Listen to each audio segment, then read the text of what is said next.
दिखाई दे रहा है। संकल्प पत्र की तैयारी में प्रदेश भर में पार्टी सुझाव यात्रा निकालेगी।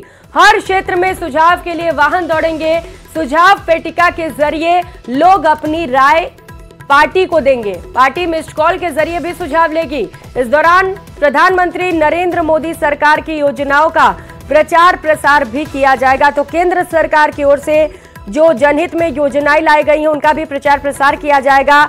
और मोदी की गारंटी अपने आप में ही गारंटी है, ये लगातार बीजेपी की ओर से कहा जा रहा है। और मोदी की गारंटी के नाम से इस रथ को अलग अलग जगहों पर देश भर में रवाना किया जाएगा। इस रथ के जरिए आप बीजेपी तक अपने सुझाव भी पहुंचा सकते हैं। जैसा कि बीजेपी का कहना है कि जो लोगों से जुड़े मुद्दे हैं उन्हें वो अपने मैनिफेस्टो में शामिल करेगी।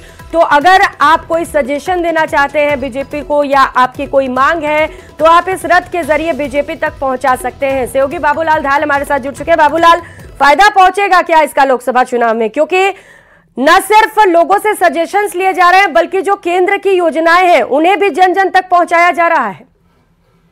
जी बिल्कुल, और इसी कड़ी में संकल्प पत्र तैयार कर रही है बीजेपी, अपना मैनिफेस्टो बनाएगी। तो उसके लिए अभी से ही लोगों से सुझाव के लिए यात्रा निकालने की तैयारियां चल रही हैं। दिल्ली में कल बैठक हुई थी, उसमें यह तय किया गया था कि गांव-गांव, कस्बों में सुझाव यात्रा के रथ निकाले जाएं, सुझाव पेटिका उसमें रखी जाए और जनता क्या चाहती है इस लोकसभा चुनाव में, किस तरह के वादे के करे बीजेपी और किस तरह के संकल्प के साथ में जनता के बीच में जाए, क्या क्या जनता की जरूरतें हैं और किस तरह की समस्याएं उनको पेश आ रही हैं। तो जनता सुझाव देगी, सुझावरत गांव में घूमेंगे और प्रधानमंत्री नरेंद्र मोदी की जो योजनाएं हैं उनको भी जनता के बीच में प्रचारित किया जाएगा। और इसी आधार पर बीजेपी चुनाव से पहले माहौल बना करके और जनता का भरोसा जीतने की कोशिश कर रही है। और वो जनता को बताएगी कि देखिएगा, आपने जिस तरह से हमें सुझाव दिए उनको हमने इम्प्लीमेंट किया, उनको संकल्प पत्र में शामिल किया है, इसलिए हम फिर से एक बार जीत के हकदार हैं और नरेंद्र मोदी को तीसरी बार फिर से देश का प्रधानमंत्री बनाने के लिए जनता के बीच में एक तरह का माहौल बनाने की कोशिश है जो आने वाले दिनों में देखने को मिलेगी। बिल्कुल बाबूलाल, देखना है कि सहभागिता कितनी रहती है लोगों की। बहुत शुक्रिया आपका तमाम जानकारियों के लिए।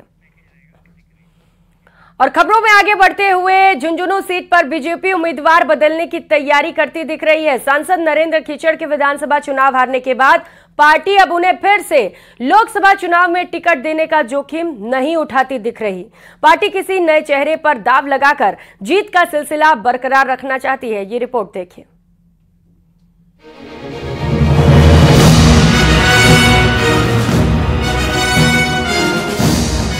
झुंझुनू सीट पर बदलने वाला है उम्मीदवार। कईयों ने ठोका दावा, मेरे नाम पर हो विचार, हमारी बात पहुंचाइए श्रीमान, चुनाव में हम रचेंगे कीर्तिमान।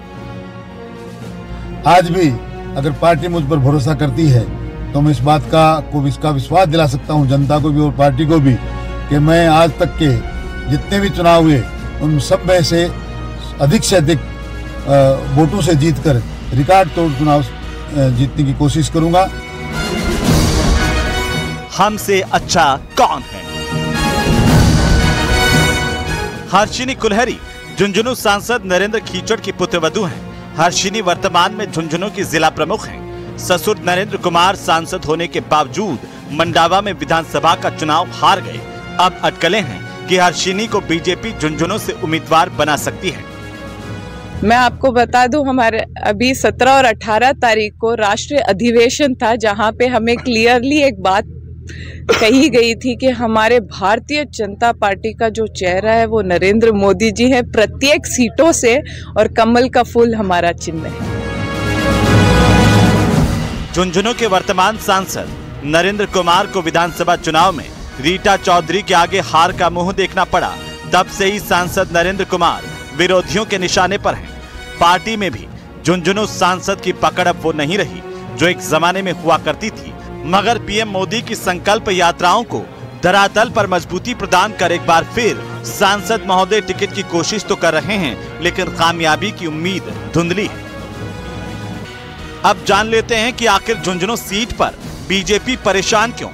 वर्तमान सांसद नरेंद्र कीचड़ मंडावा से विधानसभा का चुनाव हार चुके हैं।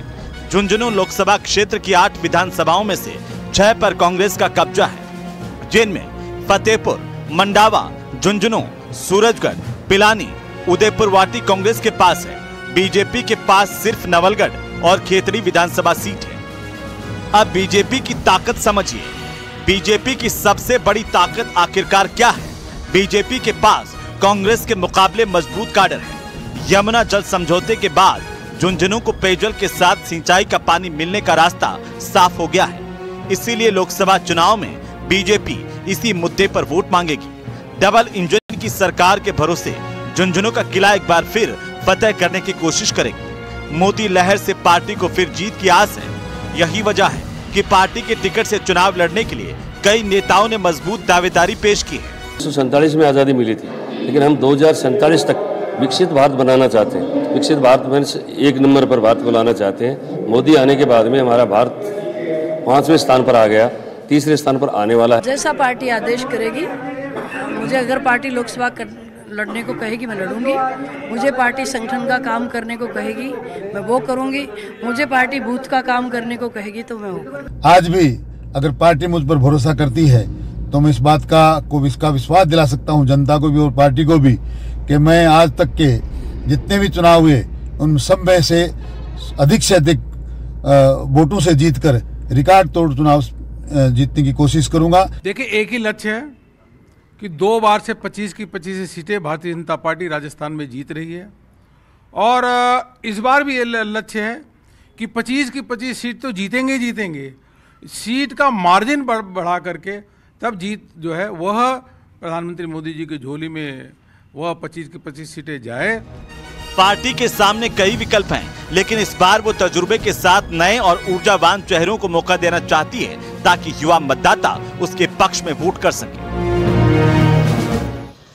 बीजेपी एक बार फिर मोदी सरकार का नारा बुलंद कर रही है। पार्टी ने सूबे की तमाम 25 सीटें जीतने का मकसद तय किया है और इसी कड़ी में पार्टी बड़े प्रयोग करने से भी नहीं हिचकेगी और जिन नेताओं की लोकप्रियता का ग्राफ गिर रहा है उन्हें अब मैदान से बाहर करने से भी पीछे नहीं हटेगी। इसी कड़ी में कई नेताओं को टिकट कटने का खतरा सता रहा है और वो अपनी टिकट बचाने के लिए जी तोड़ कोशिश कर रहे हैं, मगर कॉन्फिडेंट बीजेपी आखिर क्या उनकी बात सुन पाएगी, ये देखना बाकी है। कैमरा पर्सन अविनाश के साथ बाबूलाल धायल, न्यूज 18 जयपुर। और जयपुर से मिल रही बड़ी खबर का रुख करेंगे। आरसीए में अगले अध्यक्ष का इंतजार किया जा रहा है। कार्यवाहक अध्यक्ष को लेकर अब कवायदें तेज होने लगी हैं।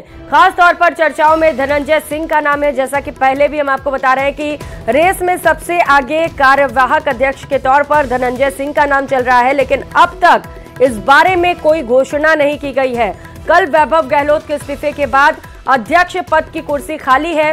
सचिव गुट ने अविश्वास प्रस्ताव की पूरी तैयारी कर ली थी और उससे पहले ही वैभव गहलोत ने अपना इस्तीफा सौंप दिया और उन्होंने ये भी कहा था कि उन्हें आघात हुआ है जिस तरीके से उनके खिलाफ अविश्वास प्रस्ताव पास करने की तैयारी की जा रही थी। उन्होंने कहा कि उन्होंने अपना बेस्ट दिया और आरसीए के विकास के लिए हर जरूरी काम किया, लेकिन घोषणा से पहले वैभव ने आरसीए से त्यागपत्र दे दिया था और अब सवाल यह है कि अगला अध्यक्ष कौन होगा। आईपीएल मैच प्रभावित नहीं हो, इससे कार्यवाहक अध्यक्ष की कवायद पहले ही पूरी की जा सकती है।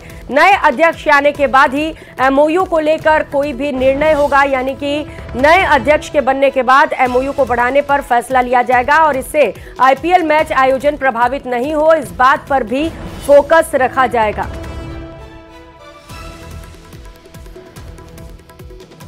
तो आरसीए में गहमा गहमी के बीच सवाल सबसे बड़ा यही है कि अगला अध्यक्ष कौन होगा।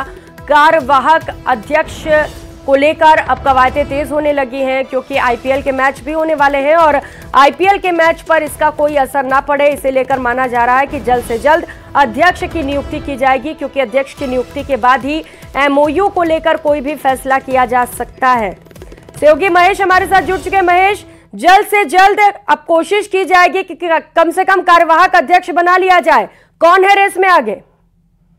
बिल्कुल प्रियंका, देखिए जिस तरह से कल आरसीए में अध्यक्ष पद से वैभव गहलोत का इस्तीफा होने के बाद में एक बात ये सामने आई कि अब अध्यक्ष जो है वो कौन होगा, क्योंकि कार्यवाहक अध्यक्ष लगाया जाए या फिर अब चुनाव करा करके सीधे नए अध्यक्ष को लाया जाए। लेकिन क्योंकि अब चुनाव कराने में काफी समय लग जाएगा, इससे पहले कार्यवाहक अध्यक्ष जो है वो लगा करके और इवन आईपीएल मैच यानी या लोकसभा चुनाव के बाद तक जो है वो कार्यवाहक अध्यक्ष जो है वो संभाल सके, इस बात को लेकर के चर्चाएं यहाँ पर सामने आई है। और उसमें जो चिकित्सा मंत्री हैं गजेंद्र सिंह खींवसर, उनके बेटे हैं धनंजय सिंह, जो कि आरसी की सत्ता में आरसी की जो ये सियासत है उसमें पहले से ही एंट्री मार चुके हैं और वो नागौर जिला क्रिकेट संघ से अध्यक्ष बने हुए हैं। करीब 1.5 साल का वक्त वहां हो चुका है और उनका नाम जो है चर्चाओं में सबसे आगे बताया जा रहा है। और धनंजय सिंह को जो है किस तरह से लाया जाए, इस बात पर जो है वो चर्चा और मंथन चल रहा है कि एक तरफ क्या एजीएम बुला करके सर्वसम्मति से जो है ये निर्णय लाया जाए या फिर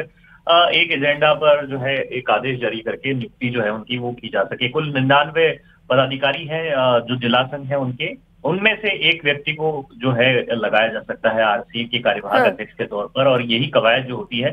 ठीक है महेश, अब देखना है कि कार्यवाहक अध्यक्ष किसे बनाया जाता है, क्योंकि आईपीएल मैच पर भी संकट मंडराने लग गया है। बहुत शुक्रिया आपका तमाम जानकारियों के लिए। और जोधपुर से अयोध्या के लिए आस्था स्पेशल ट्रेन रवाना कर दी गई है। केंद्रीय जल शक्ति मंत्री गजेंद्र सिंह शेखावत ने इस स्पेशल ट्रेन को रवाना किया। रामलला के दर्शन को लेकर राम भक्तों में भारी उत्साह दिखाई दिया। आस्था स्पेशल ट्रेन में राम भक्तों को भजन और कीर्तन करते हुए देखा गया। पाली सांसद पीपी चौधरी, सूरसागर विधायक देवेंद्र जोशी, जोधपुर शहर विधायक अतुल भंसाली, महापौर वनीता सेठ सहित अनेक पदाधिकारी और जनप्रतिनिधि भी उस दौरान मौजूद रहे।